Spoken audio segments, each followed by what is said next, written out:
Don't forget to tune into the Coachella Valley Sports Report Saturdays, 11 a.m. on Fox Sports 1270 a.m. from the InjuryFirmLaw.com studios. This is the Coachella Valley Sports Report. I am your host, Coach B, and we're broadcasting from the InjuryFirmLaw.com studios on Fox Sports 1270 a.m. And as always, we are streaming 24/7 on the iHeartRadio app. And, you know, I love doing this. As you know, Coachella Valley, we've been doing this. Can you believe it's almost been a year that we've been doing the Coachella Valley Sports Report? My goodness, we've grown and exploded. And I appreciate you all for inviting me in and letting me be there. I know I'm an outsider, but I appreciate you guys embracing me and letting me be a part of the community. We took over the station in January of 2024, but this very show didn't launch until August because we do a lot of things based off of the high school year.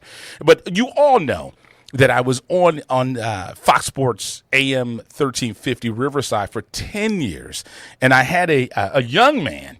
I had him on the show when we were there because it's a great story, because this is the reason we create these shows. We created the show in the Inland Empire, and we created the show out here because we want to give life. We want to tell a story about individuals who are from the community and who have gone on to play at the highest levels. You know, we're involved in high school games. We do the girls flag football. We do girls volleyball, boys and girls basketball, tackle football. We do baseball. Softball's coming. So I want all the mothers out there to know you don't have to come for me anymore. We're going to do the softball game. I'm going to commit to it. We're going to do the girls softball game. It goes to our nonprofit. We give away the partial college scholarship. But there are individuals who go beyond that, and they're fortunate to play at the next level in college, and then they go beyond that. One of the things that I love when I worked for the LA Clippers, the G League, the Ontario Clippers, is it gives you a perspective where you could see that you don't necessarily just have to be on the court to play the game. When I was broadcasting, because they didn't want me on the court because I sucked. You know, my skill set was terrible. But there's other things you can do, even in basketball. Basketball, I know the game. I don't know if I could say it legally, but it's a game in football or soccer. It's the world game. Let's say that it's going on right now in the United States. But I think the global game is actually the beautiful game of basketball. And you can go along the journey, and you can play in so many places. And I say all that to say I have a young man on the show right now that I think he likes me. You know, he was on the show before. He was in Europe at the time. But without any further ado, please do introduce yourself to the Fox Sports Radio audience. Hello, my name is Joseph Burton Jr. From the Soboba Indian Reservation.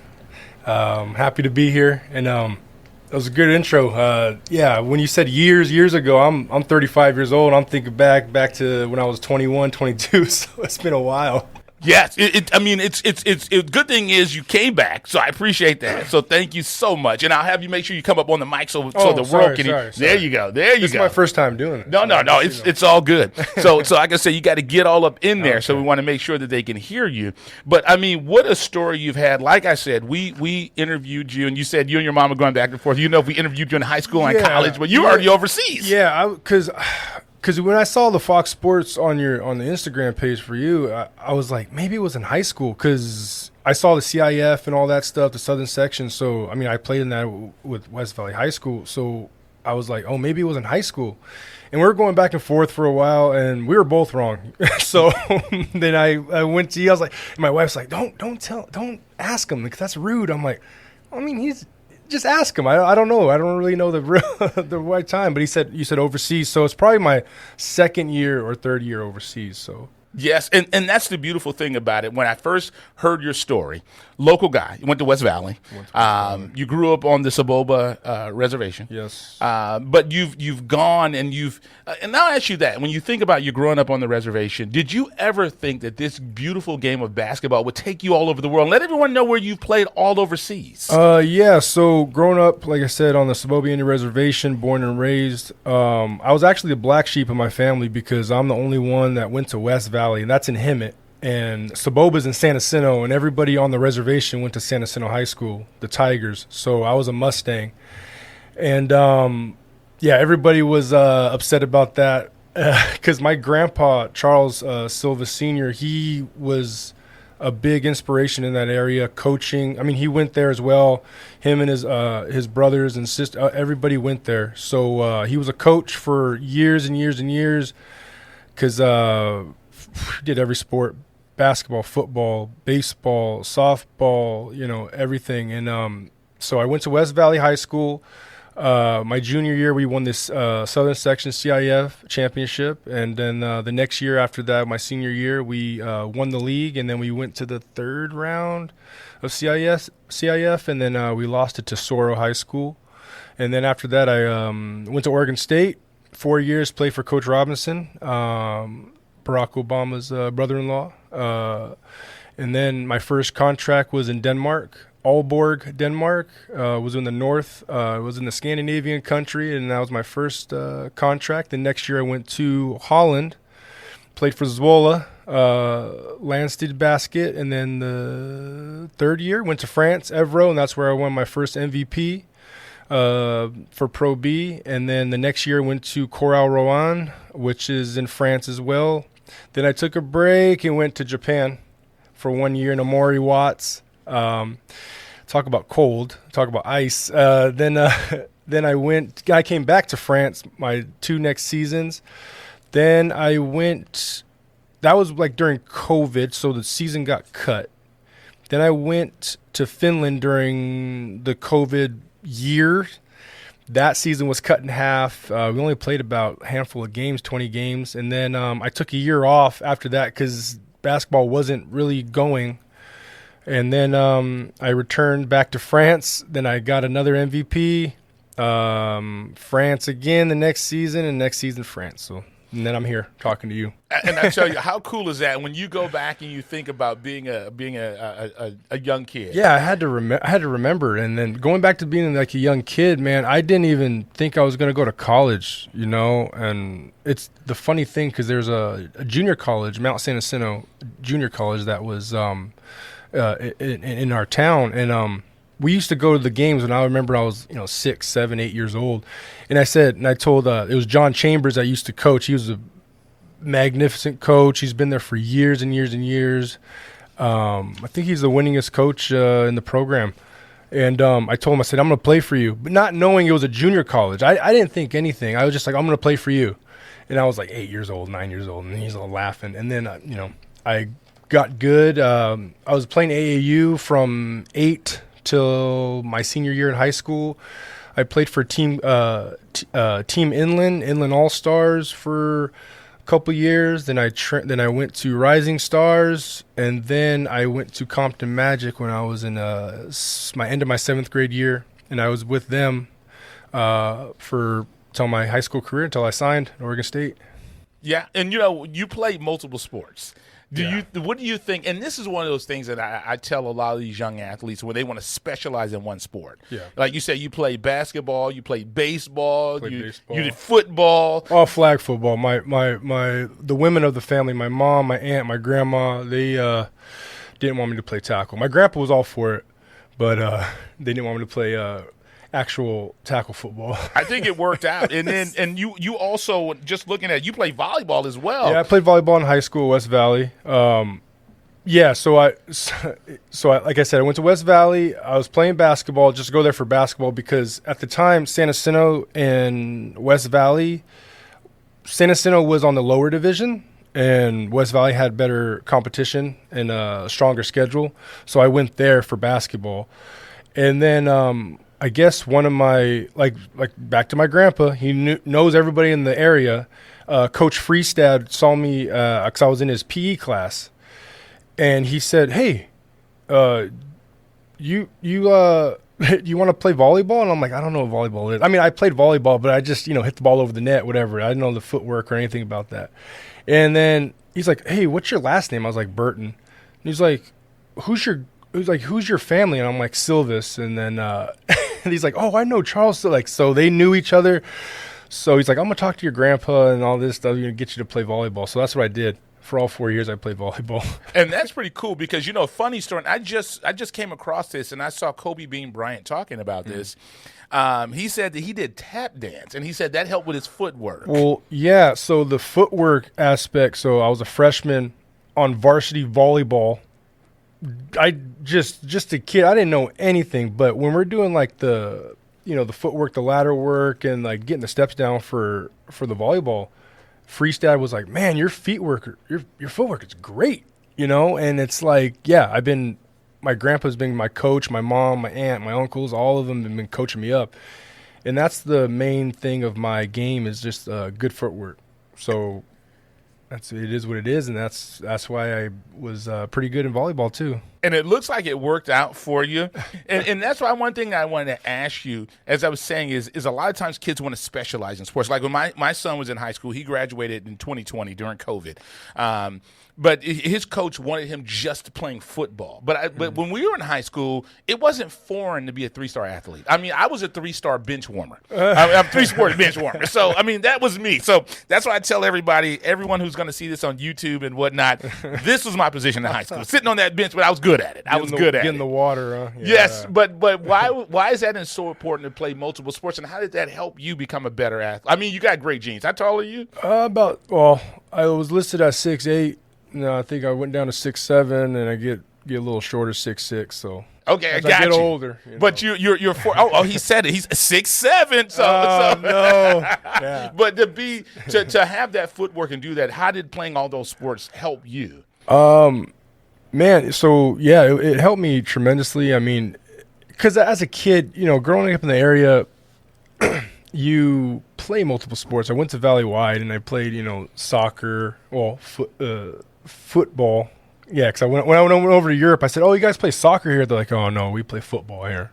So, but our side, soccer, flag football, basketball, indoor soccer. So it's like you do that, and I guess you're trying to find what you like. And I was really good in baseball as well. I was a pitcher and a first baseman. I could crank that ball out of the stadium, but for him at youth, yeah, it was great. But at one point, it was just getting a lot because obviously I couldn't drive myself to places, and my mom was the one going back and forth. So we would do a lot of baseball and basketball at the same time. So we were like, you got to pick one. I was like, oh, I like basketball. I love basketball more. So. And it worked out for you because one of the things that was big for you is you became the first Native American men's basketball player to receive a full ride scholarship to the then Pac-10. Yeah. Now the Pac-12. Now it's the Pac rebuild. Did that historical significance sink in with you? I mean, that had to have been something that was huge on the reservation. Yeah. Well, I didn't know.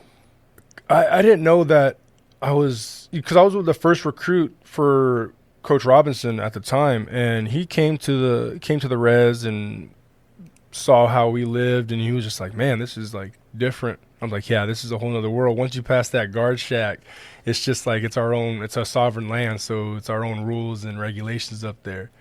But hearing that at Oregon State is like I was the first. I was happy, but then I was like, man, I'm the first, and it's been how long? And in the Pac-10, it was, they got, at the time you had the California schools, the Oregon schools, the Washington, Arizona, and Arizona State. So it's like, it was a bittersweet moment because there is a lot of talent in the Native community and also in the small areas around. So I was happy for the accomplishment, but as the years go by, there's a lot more Native Americans that do make it now. So which is good.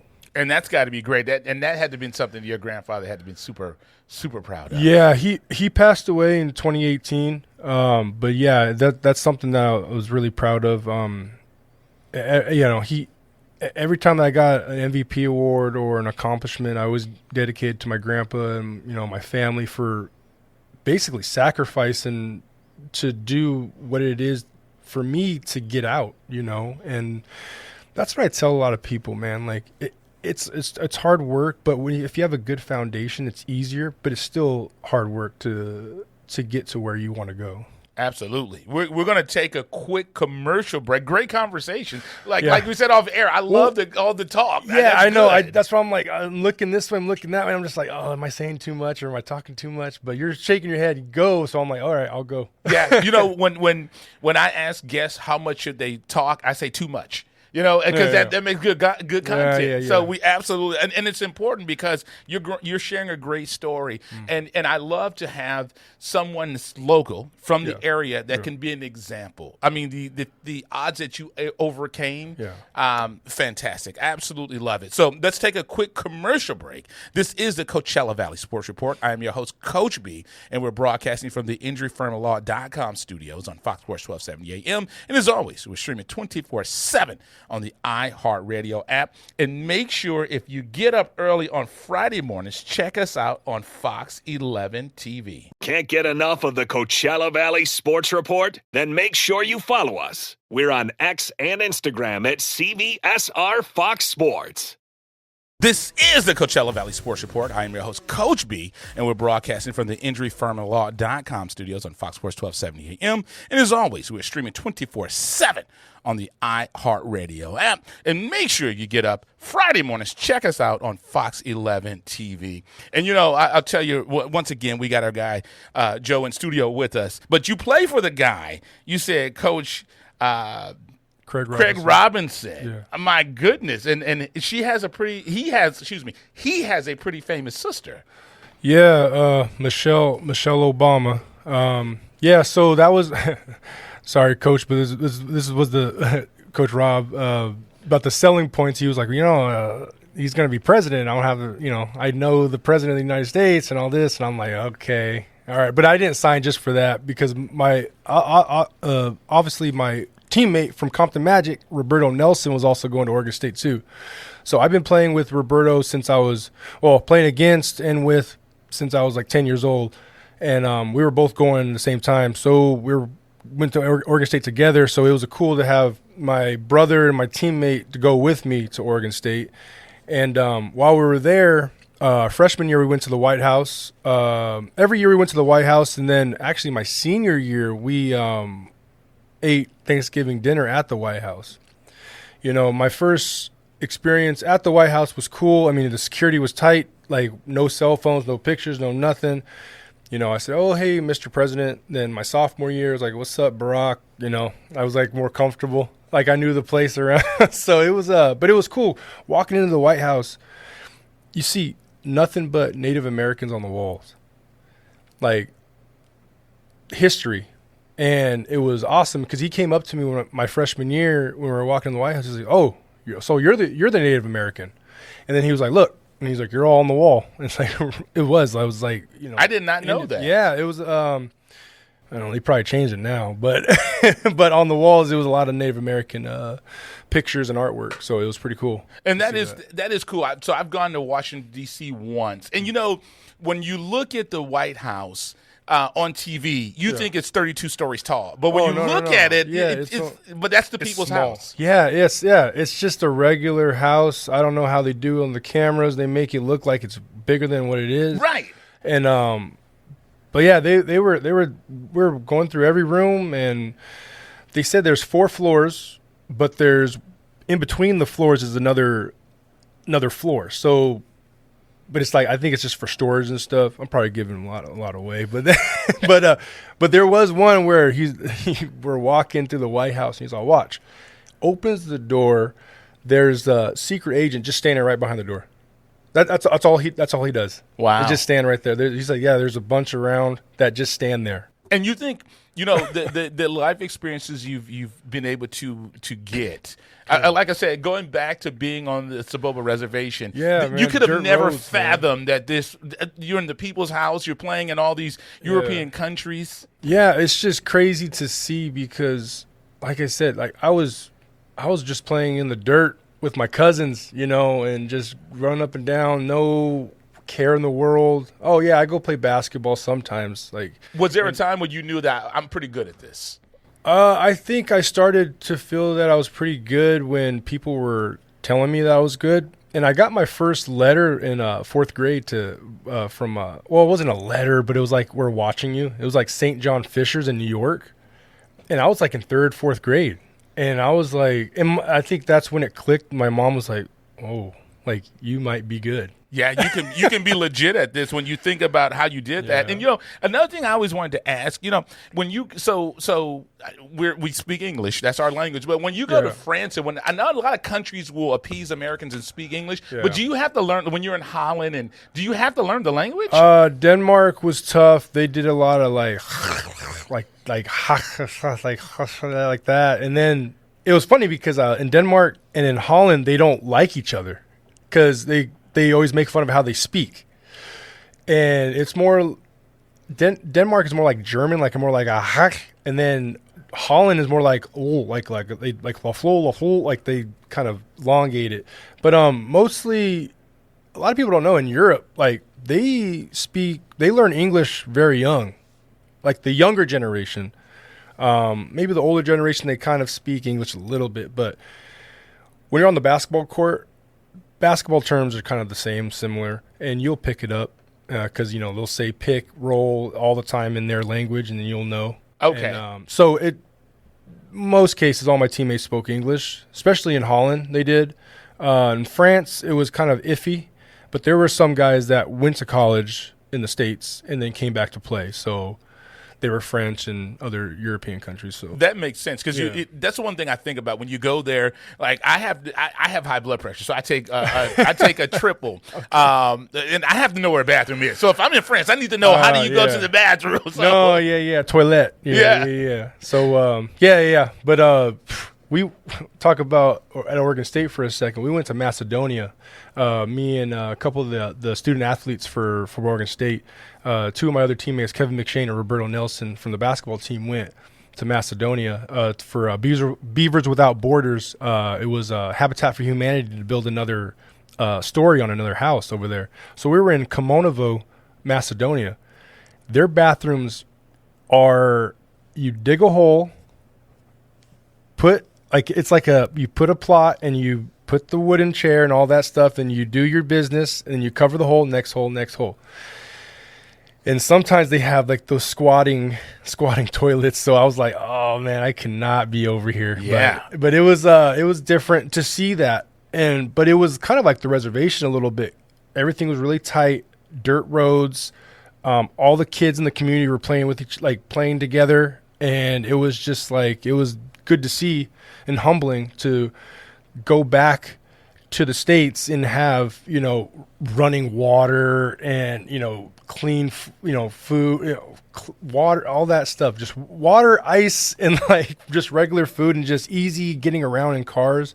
So it was just something that you're really humbled and thankful for. Yeah, things that we take for granted. Yeah, we take it for granted. And, that's, like you said, it's that beautiful game of basketball. Once again, we have Joe Burton in studio with us. He's telling us the story. A young man grew up in the area on the Soboba Reservation, went and played basketball at the highest level, played at Oregon State, and then played internationally. Now, you're the only player in Oregon State history with more than 1,000 points, 700 rebounds, and 3 assists. So you balled out when you were there. 300. I said 300. I'm sorry, 300. He said 3 assists. I'm sorry, 300. I meant 300. He's like, get it right. Put respect on it. So I just don't want people to say, oh, that's it, 3 assists. I can get 4. So, over 1,000 points, 700 rebounds, and 300 assists. Put respect on it. So talk about that accomplishment. I didn't even think anything of it. And then our stat guy came over and was like, hey, you're for like the assist, like you're the most for a non-guard. And I'm like, oh, but Gary Payton went to Oregon State. Glove. Yeah. So I just to be on the list, I mean, with him is pretty cool. And also I am on the list for like the most turnovers. But he's on the list too. He's number 1, and I'm top 10 as well. So that's also a good list to be on with him. But there is for rebounds, points, and assists. I never thought anything about it until someone said it. I was like, oh, that's pretty cool for a non-guard. I mean, guards, you're always passing the ball to the bigs, and then, but me, I like to pass first. I'm a pass first big and like to get everybody else going. So it was a good accomplishment. It was nice. people to so like a trivia question, like who's the first, Pac-12, Pac-10, Pac-12 Native American, like they'll pull my name up. So. Yeah, that's pretty cool. And for everyone out there that does not know, unless you're in my age group, he's talking about Gary Payton Sr. He's talking about. I'm not talking about. Yes. I'm not talking about GP2. No, yes, no. I'm talking about the original, the Gary Payton. Yeah. Yeah. It's funny because I just saw a clip the other day, and Tim Hardaway Jr. is now playing for the Miami Heat. So that's how I know I'm getting old, because I remember watching Del Curry play. It's crazy too, because I'm like, Melo used to be good for the Nuggets, and then everybody's like, he didn't play for the Nuggets. I'm like, who are you talking about? I said, no, Carmelo Anthony, not LaMelo. Yes. I'm like, no, there's no way. I'm not calling LaMelo Melo. I'm calling Carmelo Anthony. Yes. And who has the right to the name Melo? Yeah. Is it Carmelo or LaMelo? So because they call LaMelo Melo. I'm an old school guy. Even when I was young, my grandpa, we were watching old film. Like Magic's my favorite player of all time, Magic Johnson. But I got Charles, I got Shaq on there, I got Wes Unseld, Gervin, Iceman. Back. No, I mean I like Pistol Pete, like Kuzi. Gervin's grandson's a coach out here. Oh, is he? Yes. Okay. Yes. Call him the Snowball then. Yeah, at Rancho Mirage. So yeah. Okay, yeah. So I mean I like all the old players. I like the old game. I mean I know basketball's changed now, but I still think you still need that old school mentality to push your career further. Absolutely. I think you got to play every type of style. Yeah, and at Rancho Mirage, Cash Gervin, I think it's his great grandson. He's a sophomore going to his junior year. He is legit. Okay. Just like his granddad. All right. Yeah, he is legit. And you'll like this. My favorite player growing up, because I wanted to be like you. Unfortunately, my dad was 5'9", so I'm 5'9". I wasn't blessed with genetics to grow another foot. Yeah. But my favorite player growing up was Big Game James Worthy. James Worthy. I love Magic, but the finger roll. Okay. And I have a picture as a kid when we went to the Great Western Forum with me and Bob McAdoo. I have to find that picture. I went there in '96. My mom took me the first game, and seeing like Eldon Campbell, Eddie Jones, Axel, like it was just crazy, man. It was just nuts. Yeah, true story. I had to find this video too. When I was in high school, and one of my first like real big interviews was Eldon Campbell. Okay. And he's looking at me like, "Who is this kid?" Get out of my way. A lot of people don't like. Man, they always say like the Lakers, like back then, man. Eldon Campbell, he could play a little bit, man. Yes. And even like people give him a lot of guff, but Sam Bowie. Mm-hmm. I mean, he got picked, the whole Jordan fiasco thing, but he was still like a legit player. When he played for the Lakers, he was good. The problem with Sam Bowie was when he was in Kentucky, kind of like with Grant Hill. Yeah. When he came down, and his foot was never the same when he came down. Yeah, I mean, Grant Hill was another guy too. Yes, he played through it. He should have just sat down. Grant Hill was supposed to be the next like Jordan, like he was supposed to take it. And once you get like injured, it's tough to. It depends on what injury it is, but you're still never the same. You're always like 98%. Yeah. And once again, we have Joe Burton in studios with us. We're going to take a quick commercial break. We're having good conversation. I told you off air. I told you off air. This is going to be a slam dunk. It's the interview. Fourth question that we only. Yes. 4 out of 15. So yes. We're almost there. Yes, I love it. Let's take us a quick commercial break. This is the Coachella Valley Sports Report. I am your host, Coach B, and we're broadcasting from the InjuryFirmLaw.com studios on Fox Sports 1270 AM. As always, we're streaming 24/7 on the iHeartRadio app. And make sure you catch us Friday mornings on Fox 11 TV. Can't get enough of the Coachella Valley Sports Report? Then make sure you follow us. We're on X and Instagram at CVSR Fox Sports. This is the Coachella Valley Sports Report. I am your host, Coach B, and we're broadcasting from the InjuryFirmLaw.com studios on Fox Sports 1270 AM. And as always, we are streaming 24/7 on the iHeartRadio app. And make sure if you get up Friday morning, check us out on Fox 11 TV. Once again, we have a young man in studio, Joe Burton, who grew up in the area on the Soboba Reservation, and this beautiful game of basketball has taken him all over the world. We were one country we left off on air. We were talking about Japan, but just played all over the world. But, your game is known for versatility, scoring, rebounding, passing. Like you said, you're on the list with Gary Payton Sr. at Oregon State. Who influenced your style of play, and who do you model your game after? Like I said, I mentioned before, Magic's my favorite player. Showtime Lakers, Pistol Pete, Kuzi. Basically, pass like those guys and handle the ball. But Magic was the man for me, and I like Shaq. I mean, my top five are probably all Lakers. Yeah, so. and I can see why you're known for passing, because a lot of guards. Yeah, and then for the bigs, I got Wes Unseld. I got Charles. I liked Hakeem. I mean, with the feet work, and the dream shake. Yeah, the dream shake. Kareem, sky hook. I got that from him. Yeah, man, pretty much all that. I mean, I like Wilt too, but Wilt was just a different character. He was just too big, too long. And just if he had the heart, because they said that Wilt would go up, and if he saw somebody trying to block his shot, he wouldn't. If he had Shaq's heart, Wilt. But you gotta understand too. Back in the day, they didn't have the breakaway rims, so when you're dunking the ball, you're just hitting straight iron on your hand every time, bomb, bomb, bomb. So, but I mean. Yeah, that's now but it's all whatever breakaway, and it's all finesse now. But yeah, if he had the heart like Shaq, just determination. Oh gosh, he would have been.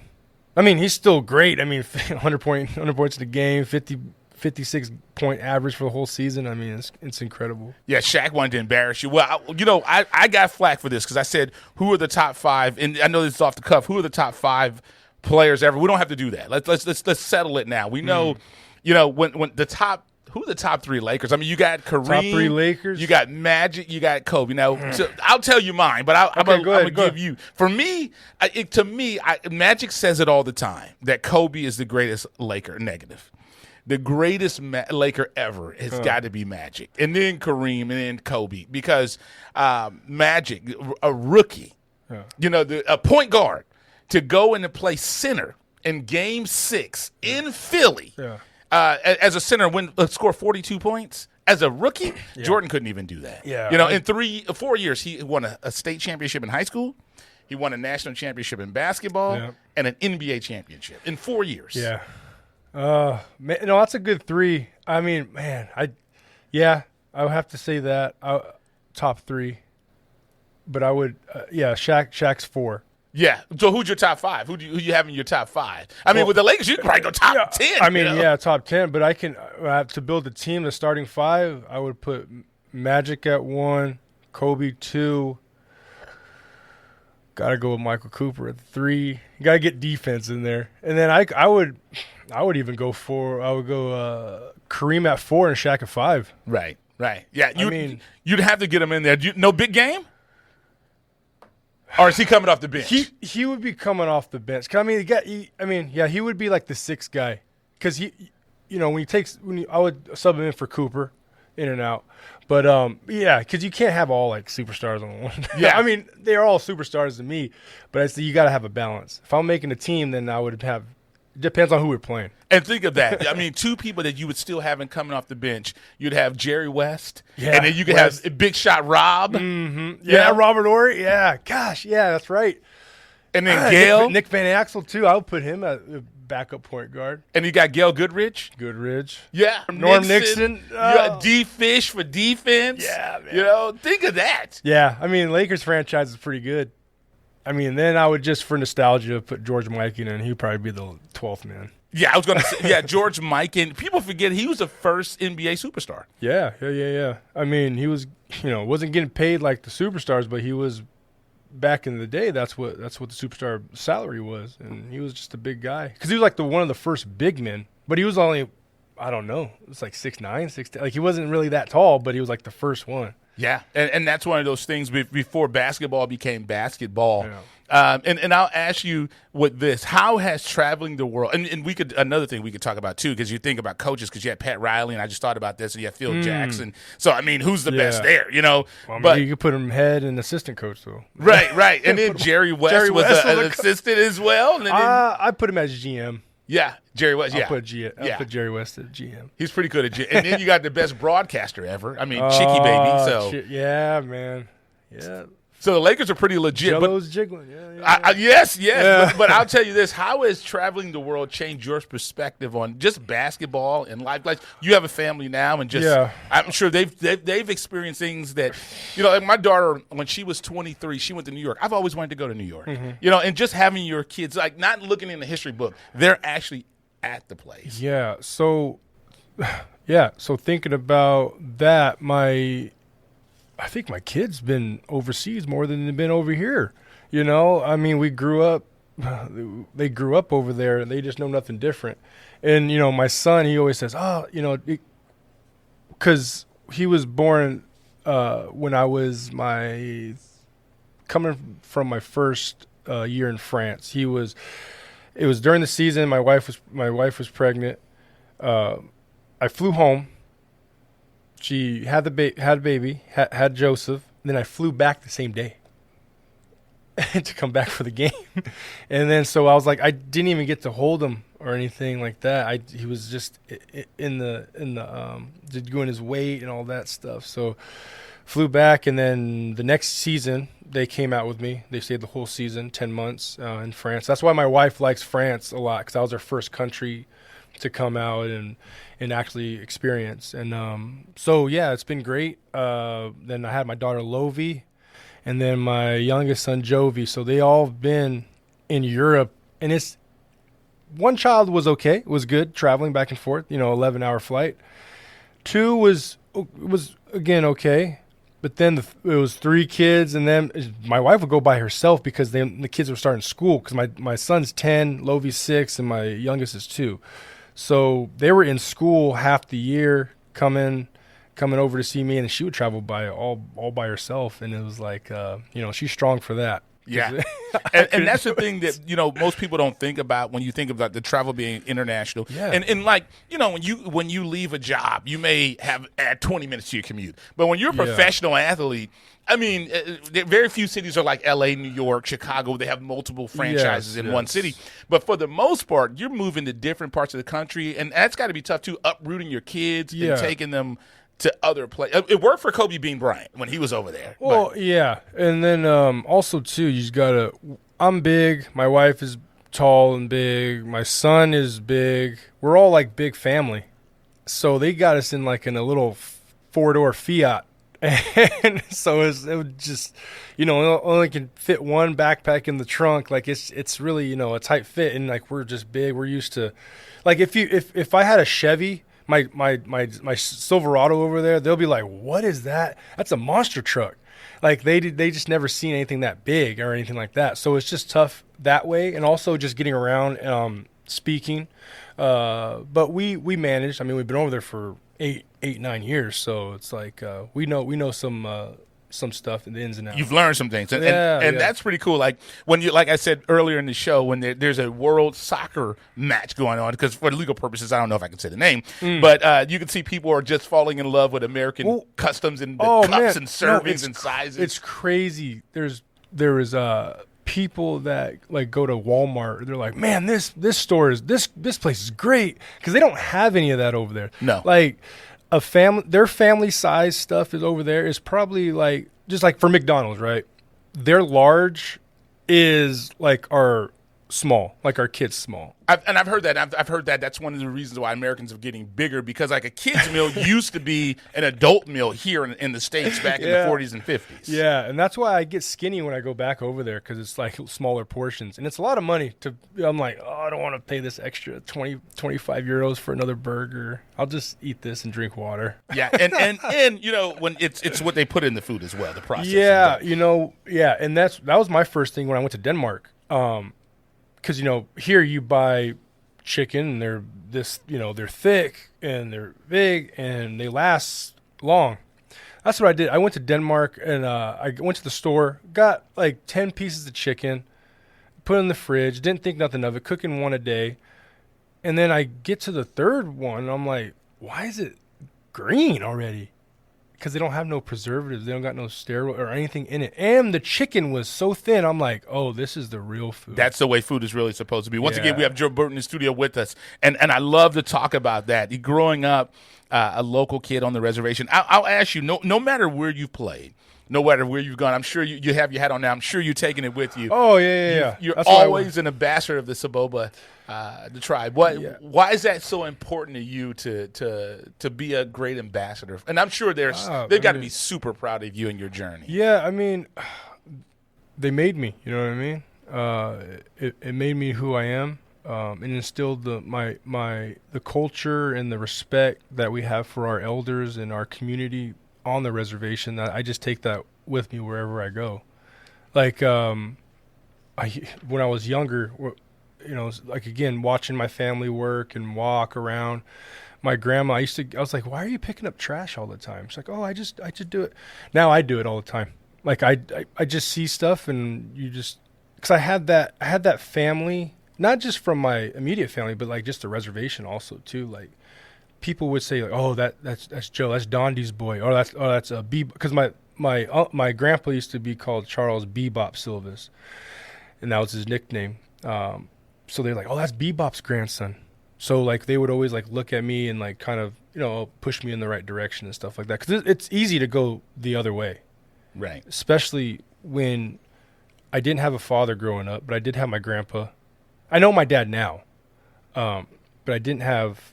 It was one, you know, my mom was my mom and dad, so she did a lot for me. And I had my uncle, I had my grandpa, I had all my uncles and my grandpa. So it's like I had dads, and then I had the women of the family also like catering to me and sheltering me and trying to push me in the right direction of sports. And that's awesome to do that. And you know, one of the things that, you know, my wife and I had this crazy dream to buy this thing.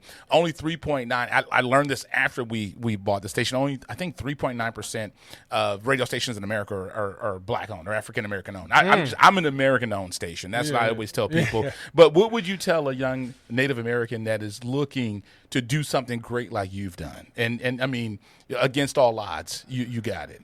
I mean, just you have to keep pushing, no matter what happens. And there's no shame in asking for help and asking what to do next or where should I go from here. And that's one of the things that I want to bring, especially with like I want to start up my nonprofit, and also do public speaking with the Native kids and youth in general.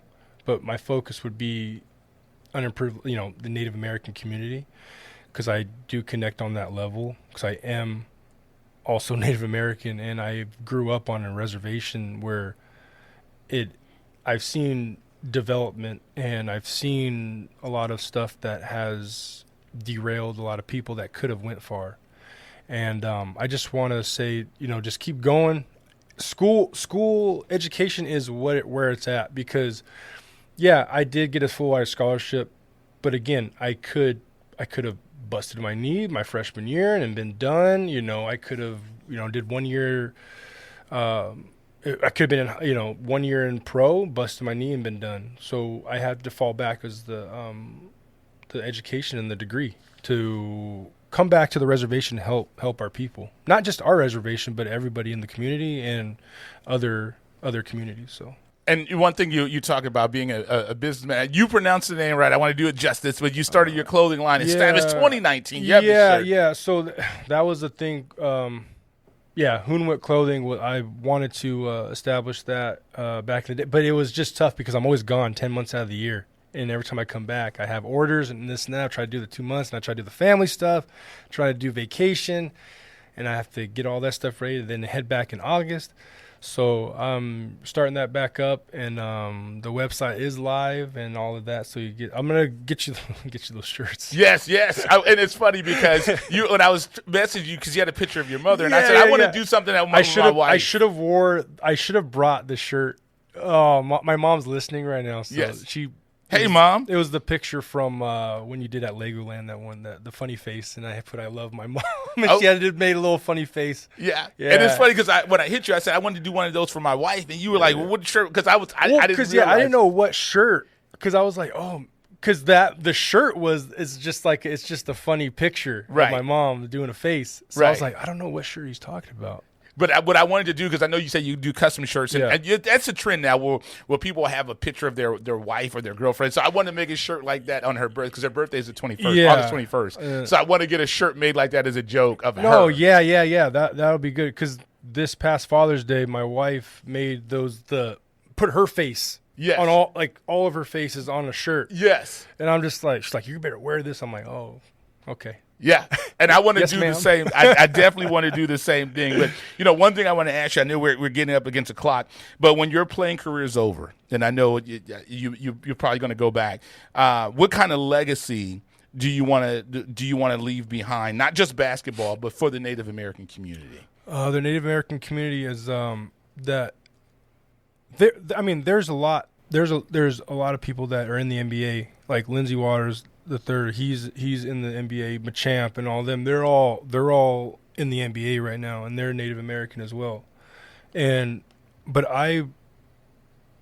that pinnacle up there, the NBA, is tough to get into.